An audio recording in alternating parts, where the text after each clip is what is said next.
ഇപ്പോൾ action hero pitch എടുക്കുകയാണെങ്കിൽ ഒരു സൂപ്പർ ഹീറോ വില്ലൻ അല്ലാത്ത സൂപ്പർ ഹീറോ പോലീസ് അല്ലാത്ത ഒരു നോർമൽ പോലീസുകാരൻ, നമ്മൾ എന്തും കാണുന്ന ഒരു കോമൺ പോലീസുകാരൻ്റെ കഥ.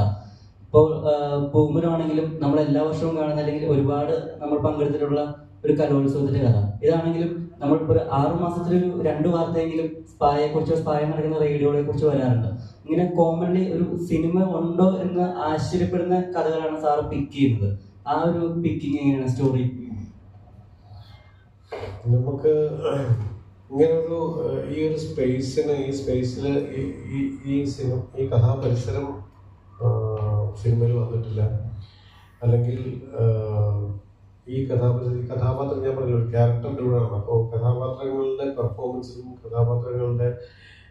രണ്ട് കഥാപാത്രങ്ങൾ നമ്മൾ സംസാരിക്കുന്നുണ്ട്. രണ്ട് കഥാപാത്രങ്ങൾ സംസാരിക്കാനുള്ള ഒരു സ്പേസ്, ഭയങ്കര ഇൻട്രസ്റ്റിംഗ് ആയിട്ടുള്ള സ്പേസിനുള്ള സാധ്യതയാണ് ഞാൻ ഇത് കണ്ടത്. അല്ലാതെ ഒരു സ്പായോ അവിടെ നടക്കുന്ന തെറാപ്പിയോ അവിടെ നടക്കുന്ന പ്രൊഫഷണലോ അൺപ്രൊഫഷണൽ ആയിട്ടുള്ള പ്രാക്ടീസോ അല്ല എന്നെ അട്രാക്ട് ചെയ്തത്. രണ്ട് കഥാപാത്രങ്ങൾ ഒരു സ്പേസിൽ സംസാരിക്കാൻ ഇൻട്രസ്റ്റിംഗ് ആയിട്ട് പരിചയമില്ലാത്ത രണ്ട് കഥാപാത്രങ്ങൾ ഒരു സ്പേസിൽ സംസാരിക്കാൻ ഉള്ള സാധ്യതകളാണ് എന്നെ അട്രാക്ട് ചെയ്തത്.